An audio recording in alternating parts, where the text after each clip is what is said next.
Hi, welcome to Box on a Box Rock and Celluloid, Botbrack for short. I'm Edward Box. Let's look at bad enders of albums. When an album ends badly, it's often a telltale sign in a way that the album's not very good, or as good as it could be, or they haven't got quite enough material. If an album's strong, they will have enough material to spread out great tracks all the way through. And then if there's any kind of fillers, they can kind of slip it in somewhere in the middle and it won't lose momentum. So my first bad ender, I don't think this is a bad track, but I think it's a really overrated track. And I think the band was forced to play it and has played it because of its title, and it represents something symbolic in the band, and it's Iron Maiden.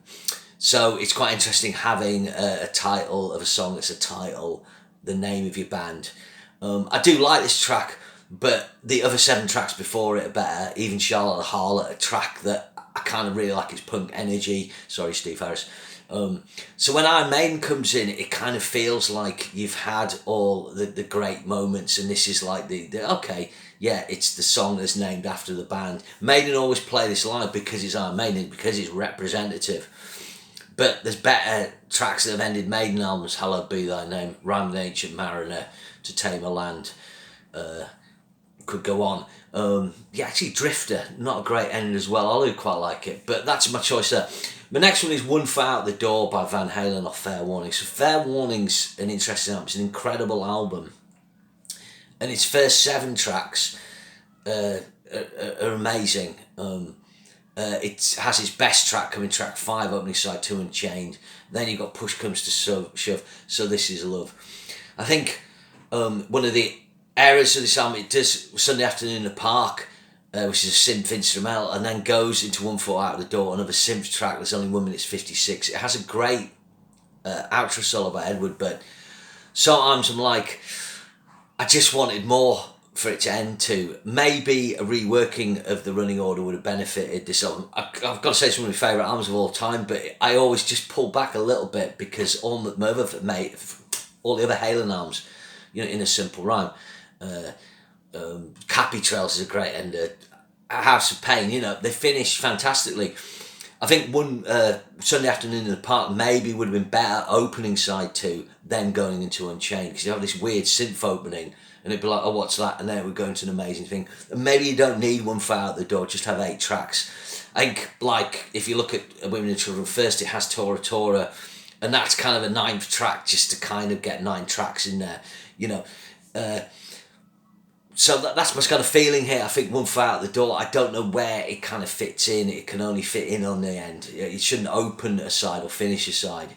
If only Halen maybe could have dug out another idea, done that, could have been different. But that's not to take away from Fair Warning. It's fucking incredible.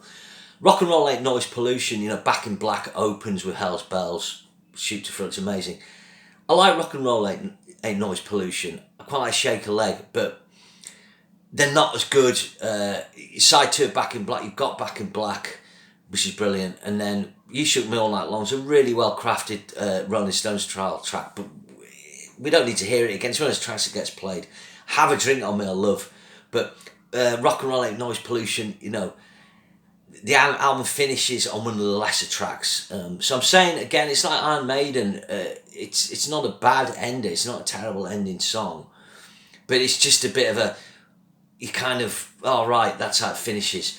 Now, this next track I do think is a bad ender, and it's Flashbacks by Riot off Fire Down Under. Fire Down Under is a great album.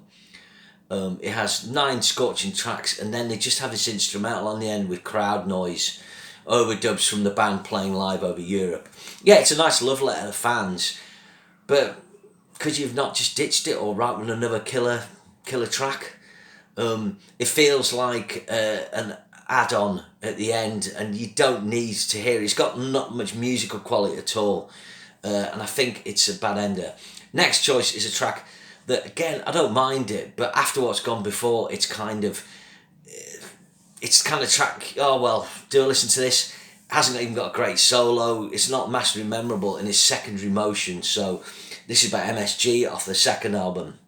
So the track before this is Looking for Love which would have been the perfect ender. It's got an incredible, great riff, incredible Schenker lead work. It's a real classic deep cut to me, Looking for Love. Secondary Motion, it can't compete with that. There's only 8 tracks on this album, so putting this on the end was a bad move. It should have come second to last. Next is Go On Cry. This is by Heart off the Little Queen album. This, again, is not like Flashbacks, but it's kind of a bit jammy. So they do a track called Cry to Me, which is a nice ballad. It's okay. And then they do this track, which is kind of extended jam, just going, Go On Cry. I don't mind it, but I think the album does tail off, and it doesn't finish as well as the Dreamboat Annie album. Next choice is Thin Lizzy. I've said Thin Lizzy have funny finishes. My favourite Thin Lizzy album of all time is Johnny the Fox, but it finishes with what is the weakest track on the album, this Boogie Woogie Dance. Now, I do like it. It's a lot of fun. In Spain, they give it a name. Great lyric from Phil, Boogie Woogie Dance. It's a lot of fun, but compared to what's gone before on the album, it's not as good. Side 2's not quite as strong on Johnny the Fox, I must say, but there's great tracks on it. But I think, although I don't dislike this song, it doesn't end the album as strongly. Next choice is The Sweet. I think this is off Sweet Fanny Adams, and they finish with a cover of My Generation. I mean, why do a cover of My Generation by The Who? You know, you could get Chin and Chapman to do you another song, or you could come up with a rocker. You got plenty of B-sides. My Generation, only The Who are going to do that great. What's the point? They also finish another album, things off the record, with Funk It Up, which is not a great song. Next choice is Def Leppard, High and Dry.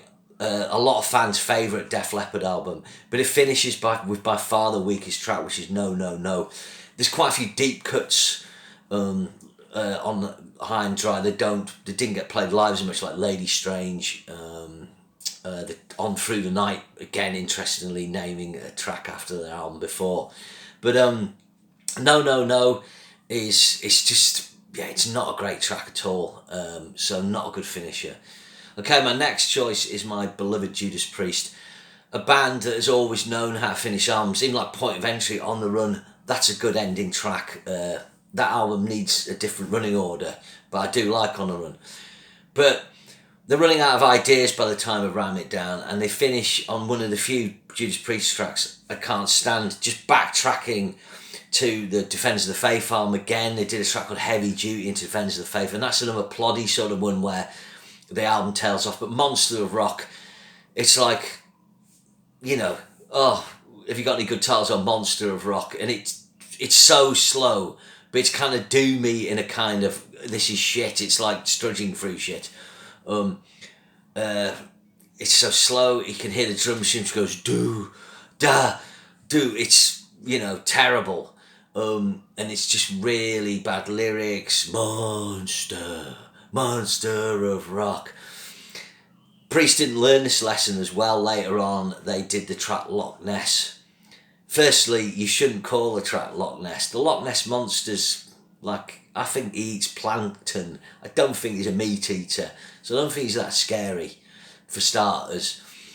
But the other problem is they did this over 13 minutes. If they'd done it over 7 minutes, it might be forgivable. But 13 minutes, you know, I've tried to like Loch Ness, and for years I'd be like, yeah, Loch Ness, it's got some really good bits. But I've come to the conclusion now, I just haven't got 13 minutes to listen to a song about a Loch Ness monster. So Monster of Rock's my choice here, I should mention that.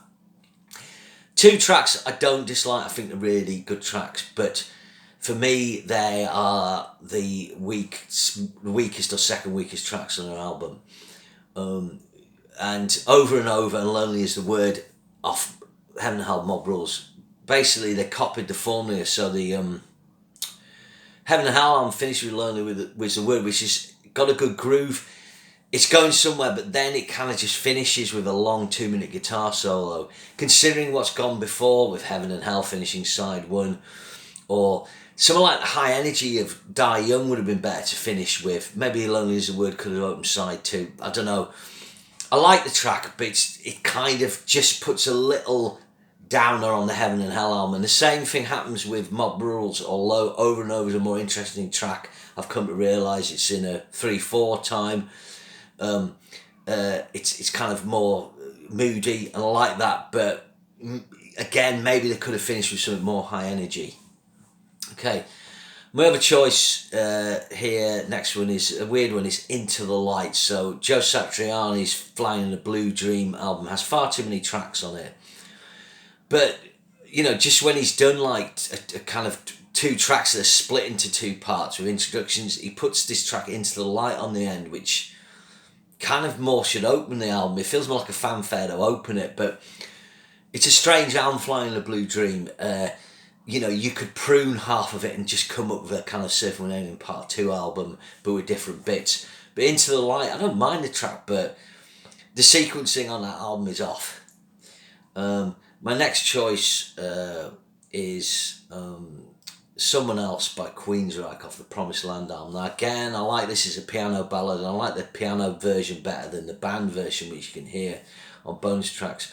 But this is a funny album, but again, it just feels a little subdued. Queensryche always know how to finish albums, and their albums prior to this finished really well. Promised Land starts strong with I Am I, one of the best tracks in the album, but it finishes, like I said, I do like this track, but, you know, as the album goes on, it feels like they're not totally sure what they're doing, and something a bit more potent would have been better. But I do like it. And my final one I'm going to pick is a really strange track, and again, this is an album that's got 11 tracks on it, so why have this track on it? And the other interesting thing is it was written by the keyboard player and the lyrics, and he left afterwards, so maybe they put it on, oh well, maybe we should put a track on for the keyboard player. So it's Space Divest off of Dream Theater's Awake album. So typically Dream Theater finish albums with epics, and the prior album finished with Learning to Live. So the track before this is Scarred, I think, a really good track. Space Divest is just a strange ballad, and it's got strange samples in it. It's got a really nice piano part, and it, you know, it could be really lovely, but just the vocal melody and the lyric and the title just don't work, and it just, yeah, it's one of those kind of mysterious sort of finishing tracks. So there's my 15, and I've just, well, I mentioned some others, but I'm going to give you one more, because we've only used 12 minutes, and this is a really terrible album. It's an album I just can't listen to. It has no redeeming qualities on it, and I think it's symptomatic of what happened, because he didn't only do one more album after this, and this album he had full control, and it's Van Halen 3. So Van Halen 3, of course, Sammy leaves the Fallout to get Gary Cherone in.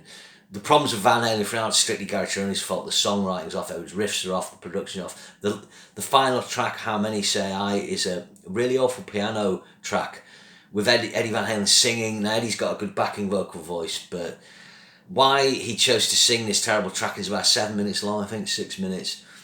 And it's just kind of shows the whole kind of decline at that point of, you know, what happened in Van Halen with Edward Van Halen.